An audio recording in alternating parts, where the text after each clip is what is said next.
Good day, everyone. Great to be back again on the show. Remember, the truth is everyone's cup of tea. And on the Unfiltered Tea podcast, we bring you the unvarnished truths coming out of the mouth of seasoned professionals and industry experts. Today, we have no other person than the amiable, dandy, young gentleman. He's the member representing Bogoro, that's Tafawa Balewa Federal Constituency of Bauchi State. He's no other person other than Honorable Jafaru Leko Gambo. You're welcome, sir. It's my pleasure to be here and nice meeting you and your team. Let's delve into the issues directly because we know you're a very busy man and you have other national functions to attend to. First of all, I want you to give us, for the benefit of our viewers, a brief background on your sojourn into politics, because I'm aware you're a first timer and your predecessor, Honorable Dogara, was a very, very influential member of parliament. So how did you manage to get into his seats, and what's your current relationship with your predecessor? Well, thank you very much for this very important question. By discipline, and I'm a trained civil servant. I've been in civil service of federal government for about 2 decades before I decided to join politics. Well, even in service, I was in politics because I was 2-time vice president of INEC staff. Then I resigned as the president of INEC staff in 2022. Then I joined politics at home immediately. And to God be the glory, here we are today. And of course, yes, Dogara is a very influential person. He served 4 terms in the National Assembly. But I think what is more important and critical in politics, first of all, is for you to identify what are the needs of your people. And by so doing, you will be able to penetrate and get whatever you want. So what I did and why I was able to achieve this, first of all, is the will of God. And I'm very, very close to my people. And I also took time to identify what are the problems with my people. And about the relationship with my predecessor, in fact, not just him, all the political stakeholders in my constituency, I work closely with them, I respect them, because whatever you want to do, you also need people with experience to tap from. So I have a very good relationship with my predecessor. In fact, he's my mentor. I always go to him for advice, for guidance, and where and how to implement project, because he has been there 4 times. So coming now, I also need to get a lot from him. So we have a very good relationship, and I have very good relationship with my constituents, because all what we are doing today is what they need and what they desire to have is exactly what we are working on to ensure that our people get the dividend of our democracy through our representation. Oh, fantastic. So it's good to know that there is not a politics of bitterness, and governance is a continuum, and you can only tap into the experiences of those that have gone before you. So I think I'm happy to know that you and your predecessor, you're on the same page. You even made mention that he's a mentor, because you go to him for guidance and everything, which is a very, very good thing for the benefit of your constituents. So that's a very good one, sir. Then quickly, I wanted to find out, as your role, a first timer at the National Assembly, and we are aware that NDDC, the Niger Delta Development Commission, is a very powerful commission in the National Assembly. And for first timers, I think those kind of positions are reserved for ranking members. But as a first timer, you managed to get yourself as the deputy chairman of Niger Delta Development Commission, even while you're not from the region. So how did you manage that, sir? you talk about politics without bitterness. Yes. I don't believe in politics with bitterness. Today, I'm a bona fide member of All Progressive Congress, the APC, and my governor is of PDP. Yes. But I am very, very loyal to him, and I support whatever he is doing. And where he's not doing the right thing, I approach him and I tell him, because he's a leader in the state, and I don't believe in attacking somebody who is higher. I meet him and I told him, yeah, Excellency, so things, you need to correct this, and you also need to allow us to do this as opposition. And sometimes he listens. So, but when you don't go close, or when you want to use other means to insult and do other things, you will not get it wrong. So as far as I'm concerned, I don't believe in politics with bitterness. Politics is all about representation. And this is exactly what we are trying to achieve. And going forward, when you make mention of NDDC, of course, in the National Assembly, committees are graded into grade A, B, and C, and sometimes even D. And luckily, NDDC is one of the grade A committees, and I'm fortunate to be the deputy. Of course, in whatever you are doing, I don't think you are just here today interview me at the platter of God. You work for it, and I also work for it. This is politics. When we came in as a group called the New Dawn, and we work towards the success of the present leadership of the 10th Assembly. And we said we need nothing less than what we are taking back to our various constituencies. And at the end of the day, I was compensated with this. So I think this is part of the reward for hard work. We work for it, and we'll continue to work hard to ensure that we are taking back the dividend of democracy back home. Because wherever you go, you first of all need to observe and know the environment where you are, and research and think of, okay, how will I get benefit of this place? So, and this is exactly what we did as a team. And there is this saying that those who work alone go fast, but those who work together go far. So, and I think why I'm here today is because I work with my other colleagues, and I believe by so doing we are going far by the grace of wonderful. You made it very, very correct parable there. If you want to go fast, go alone. Or if you want to go very far, you work as a team. It's okay. Very good. So, exactly what we are doing. Yes, sir.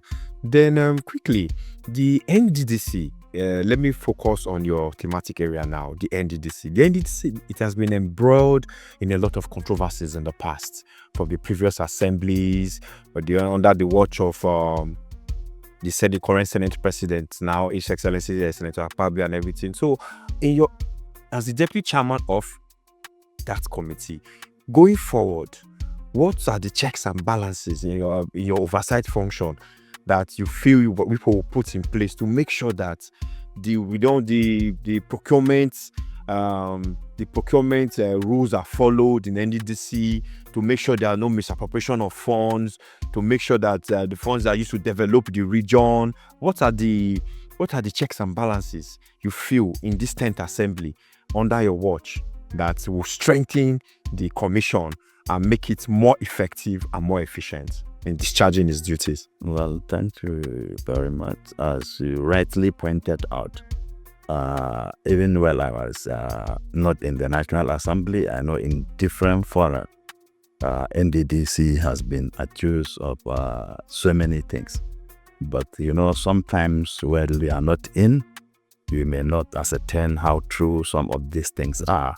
So when we came in as a committee, what we did first is to, sit down with the management and tell them how we feel about what we are hearing about the, NDDC. And fortunate enough, as we are coming in, a new board of NDDC came in, very energetic people, very experienced and intelligent people.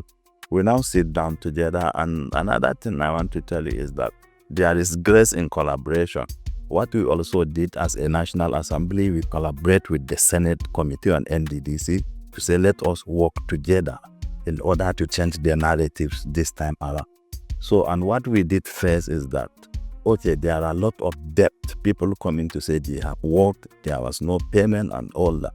But in most cases, you can, see fiscally where those jobs are done. So one thing we did when we are passing the budget, we now identify the areas where there are a need to do this project.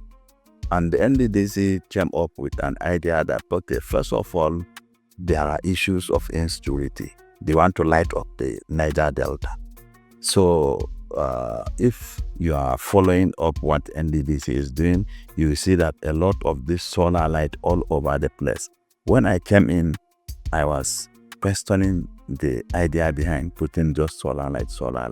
But now I realized the solar light now brought about security of lives and properties, and also give a soft landing for those people that are handling projects in the Niger Delta. If you can use helicopter in the night, when it gets to the Niger Delta region now, you see the impact those lights have done. And again, we sat down and also tell them that, look, there are a lot of issues of unpaid contract. We want to agree collectively, National Assembly, NDDC, for that. There is no need giving out a lot of contract where monies are not available. It's uncalled for.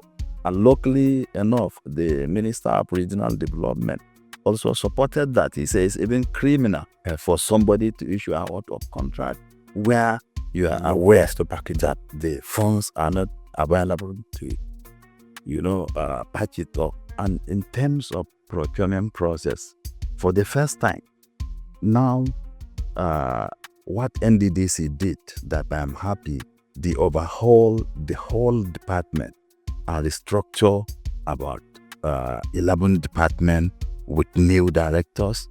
And, there is what the MD is doing.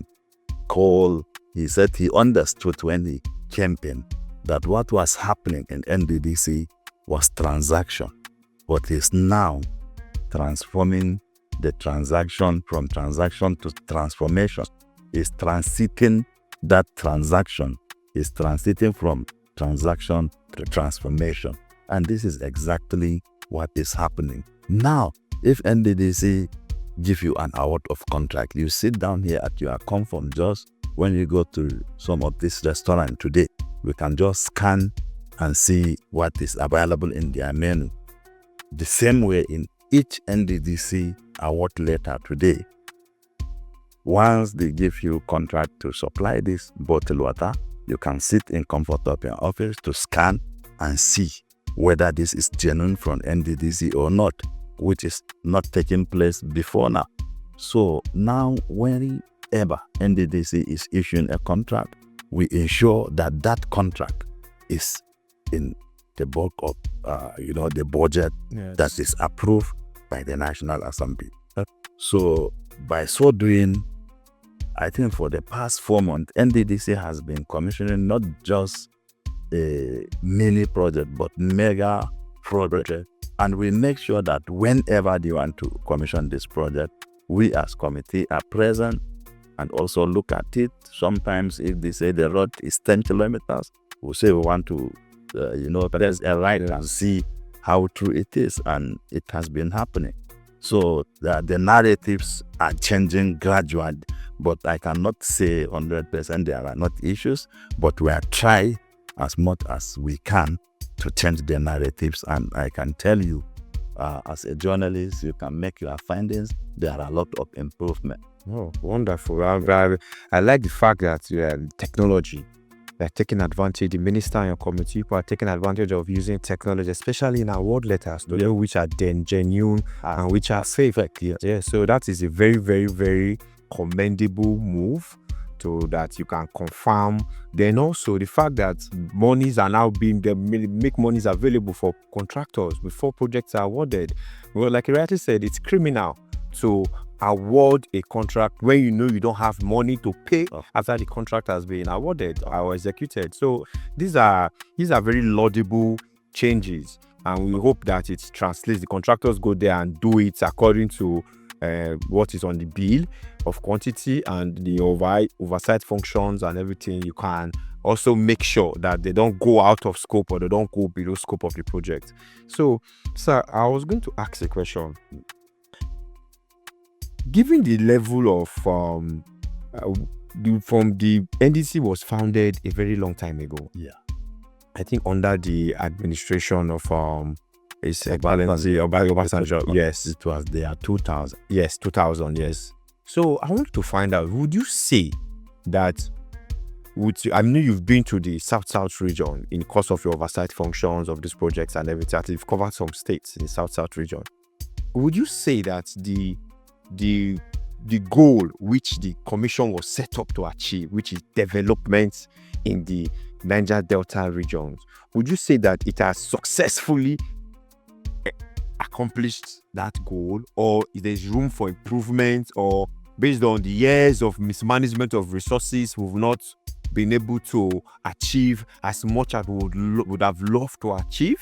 Because we know now that not just in Nigeria, globally, there's like a world recession. Yes, and there is scarcity of funds for both federal governments, for the borrowers and the lenders. So would you say now that when money was available in the past, the NDDC did not live up to its expectations to develop the region collectively? So what does that portend going forward? How would you say the NDDC has performed in looking at the Niger Delta, the rate of the slow growth of pace of development in the Niger Delta? How would you say they have performed? You know, this agency, commission, is a purely intervention agency. Yes. Which was established 25 years ago. Recently, we launched the 25 years of NDDC. You know, having stayed in NDDC for just 2 years now, I would say maybe this is the first time NDDC has gotten it right. Of course, going through the act and also the activities of NDDC, there were very, very good initiatives, but most of the initiatives are not seeing light of the day. You see, there are thousands of uncompleted projects, maybe due to the issue of funding and what have you. And also, what we also inherit is there are a backlog of budget that was not passed by the National Assembly. You know, there must be a reason behind all this. But I want to tell you now that coming in the past 2 years, we have commissioned over 500 projects. So, and if NDDC has been working in that direction, I think the essence of establishing that would have been achieved. But notwithstanding, I believe with this current NDDC under the administration of President Bola Ahmed Tinubu and under the leadership of my chairman, Right Honorable Tate Ibori, and our Senate counterpart, Senator Asupo, I think they are doing excellently well because both of them are young people who are from that region, and I believe they have passion for development of Niger Delta, because I'm working closely with them. Even when they are not on ground, we make sure that we, the members of the committee, represent them in whatever activities or functions and ensure that we look critically into what the NDDC are doing. So I will say, yes, the past administration didn't do very, very well in terms of performance and delivering the intervention that was supposed to go down to the people of Niger Delta. But nevertheless, there is room for improvement. And with the way and manner we are relating and we are working, that's why I told you that there is grace in collaboration. We are collaborating very well. We are reasoning with both NDDC, the Senate, and the ministry to ensure that, yes, like now we have various federal constituencies and they have their need. So in our next budget, we said each federal constituency must benefit part of, what we are going to implement so that the people will feel the impact.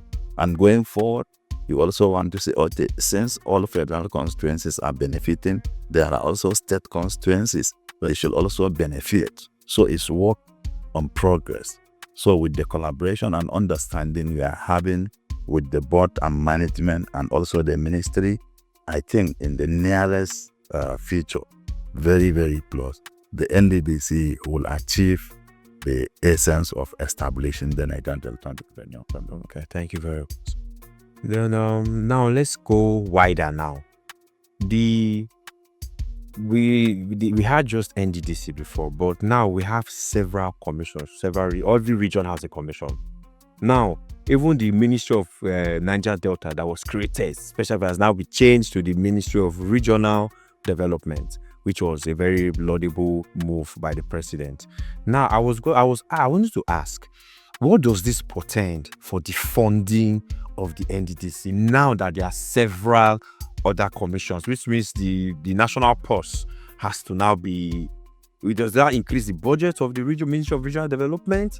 So is it that it's the same funding that was coming to NDDC for, they will now try to find a way to spread it across other regions? So what does that portend for the funding of NDDC itself? If we now have the Southeast Development Commission, North Central Development Commission, Northeast Development Commission, Southwest Development Commission, Southeast Development Commission, so what does this portend for the funding of for the NDDC itself, the initial parents one, where I give rise to, because these are all interventions too in the different regions? That's number one question. Then another question I would like to know, given the security architecture of Nigeria, what role do you think? I believe development, without peace, there can't be development. So what role do you think the NDDC, and speaking to other commissions now, what role do you think they can play in ensuring lasting security within the regions that they've been set up for the purposes of intervention? So we know that it goes beyond just developing the region. There should be a form. We can't just leave the security architecture to the paramilitary and the military, because at this current security state, that you know that they are overwhelmed. If you look at the insecurity since the era of good luck till now, it has been persistent. And it's like it's getting worse. So what I think at this point in time, the development commissions, their budget should be increased, so that they will not only take care of development of those regions, they will also take care of security, maybe providing funding for security agencies. Like you rightly said, you said something about street light, which is a very important aspect of security that people take for granted, because most of the heinous and hideous acts are perpetrated in the cover of dark. So now, what number one question, what does that do to the funding by creating other commissions of NDDC as the initial pilot program that was created? Number two, how does the commissions, what do you think their role should be concerning security of their regions? Because they are there for development of the regions. Well, if there's no security, there can't be development. So what do you think their role should be in terms of peace and before we talk of development? I think when you look at the act establishing NDDC and the act establishing the other development commission, it's entirely different act. They are all act of National Assembly. This one has to, deal with a particular region. NDDC cut across 3 regions: South-South, Southwest, and Southeast. Okay, we have Abia State, Imo State under NDDC. We have Ondo State under NDDC. So, and their funding is also entirely different. Okay. This other development commission are fully funded by government, while NDDC, part of the, contributory budgetary allocation come from the oil companies. So I don't think when you look at the Establishment Act line by line, it has no clash whatsoever in terms of operation.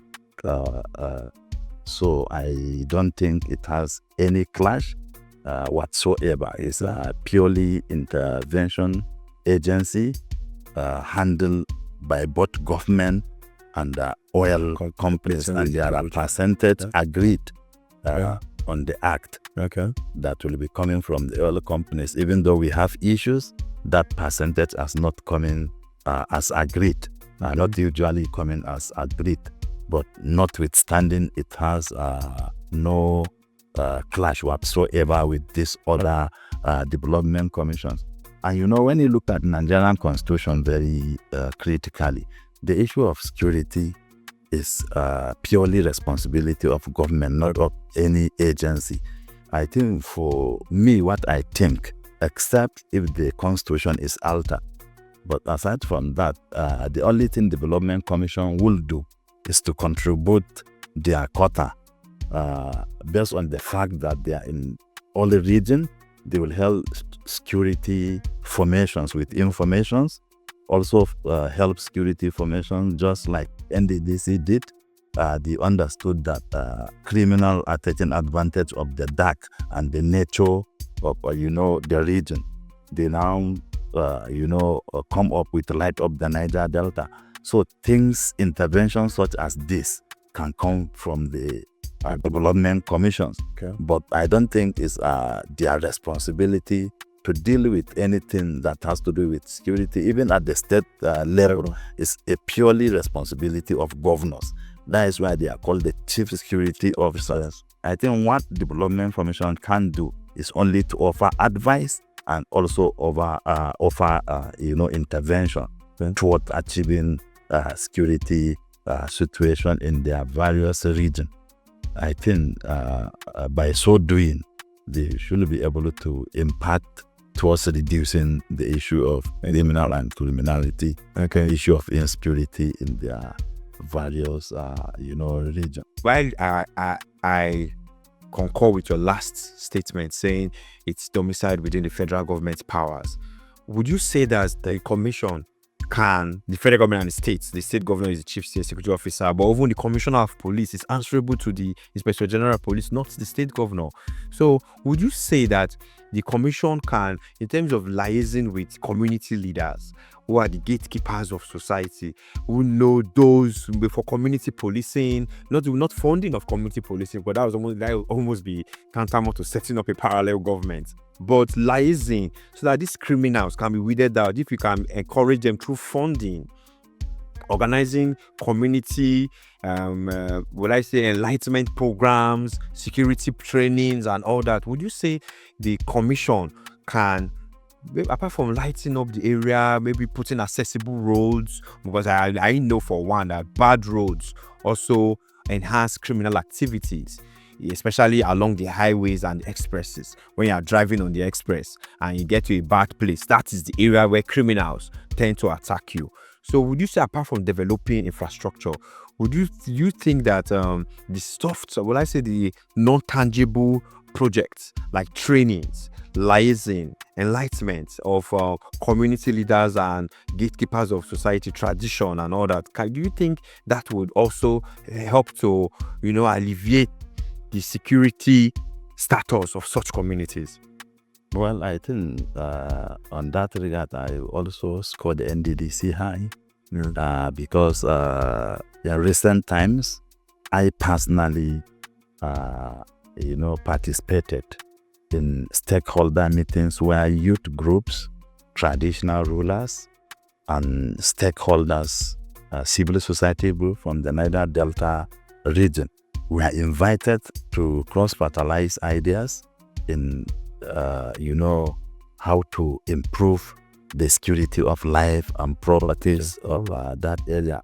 Apart from that, there are interventions such as scholarships that NDDC is encouraging majority youth of Niger Delta to go on scholarship abroad from BSc, MSc to PhD.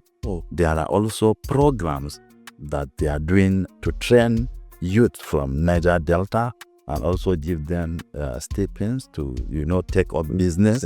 Recently in, I think, Akwa Ibom State, I was not there, but I think it's in Akwa Ibom State.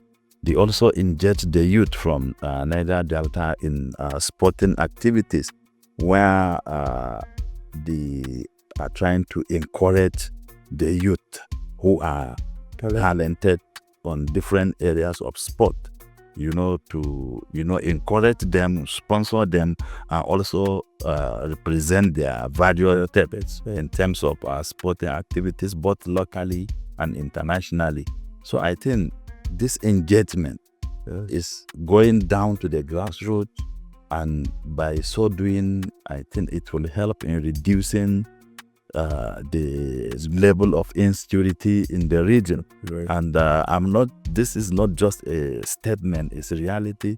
You can browse and you can see names and the beauty of what they are doing. Like now, if you are playing a football, I may come from Bauchi and play for Edo United, for instance. But what they are doing now, if you are from Edo, you have to play for Edo. If you are from Delta, you have to play for Delta. If you are from Abia, you have to play for Abia, so that nobody will come from another state to benefit from the program. The program is meant for that region. So, and I'm happy they are doing that, and this is encouraging. And I give the current management pass mark by doing so. Oh, wonderful. So now we're going to, because of time, I think I want to ask you, based on your background, because while you are a legislator, I'm aware, like you rightly said earlier on, your experience has spanned over 2 decades working for the government. Now, you're also president of the Association of INEC staff. Yes.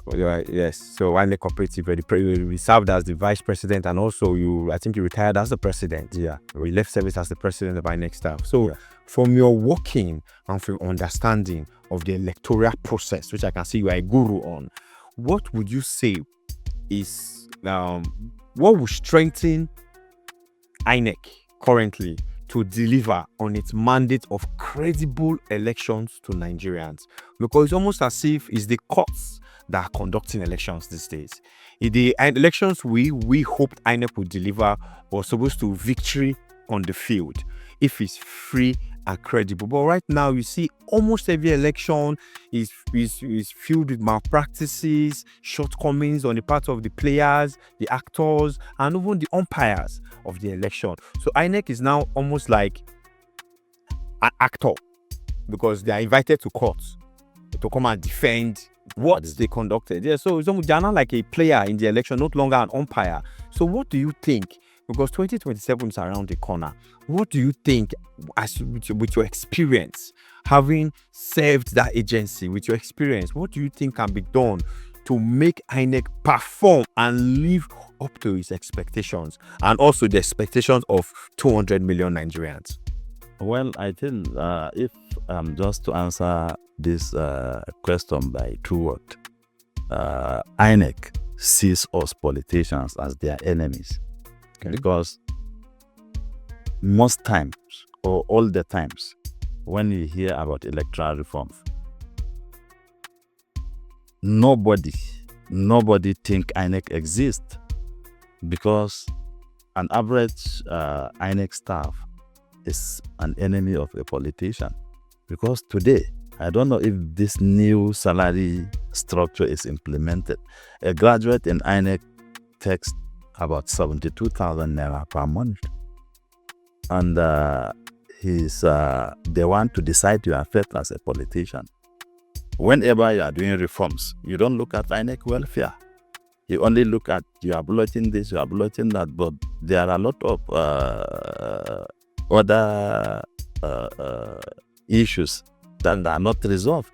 Because when you are giving me responsibility to take this for you and you want to take it safe and you didn't take care of me, I can poison you.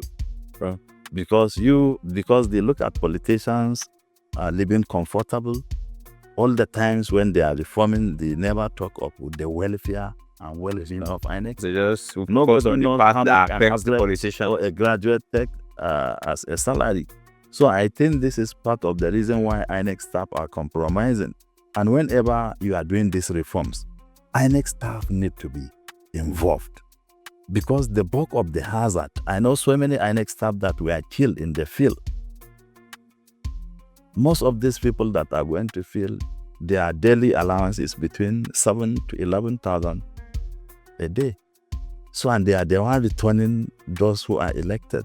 So these are the critical areas as far as I'm concerned.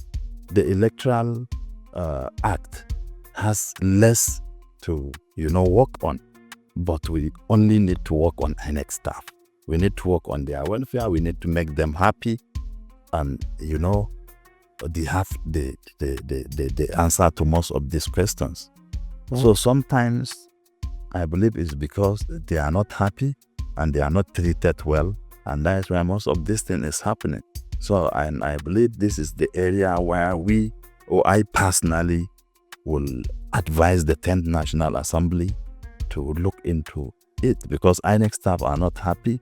You can see after election is conducted, it's hardly for most INEC staff to be able to pay their children's school fees comfortably. They have to go back to cooperative and take loan.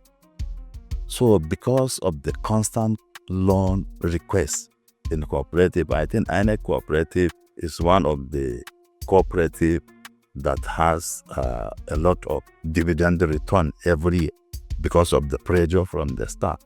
When I took over as the president, I think what we have in our account is about 800 million. But after 3 years, I left about 2 billion. So the only thing that is sustaining INEC staff as of today is cooperative nationwide. This is this is an eye-opener. When I asked that question, I wasn't expecting this response. But I knew I needed to ask because you've been on both sides of the divide here. But it is it's an eye-opener for everybody, because we keep saying police. You are telling police to go and secure lives and property, but you are not paying them properly. How you are giving them gun? How are they supposed to do their job? So it's almost the same thing with the umpires of the election. You are telling people to pretend over an election that will produce someone that will earn more, that will shape lives. Because when I asked that question, I wasn't expecting to get that response. I was expecting you to give me a response from the point of a legislator.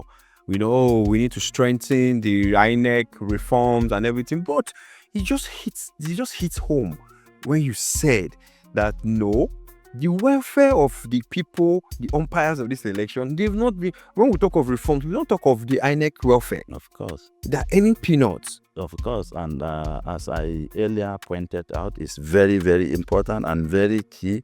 You are a witness.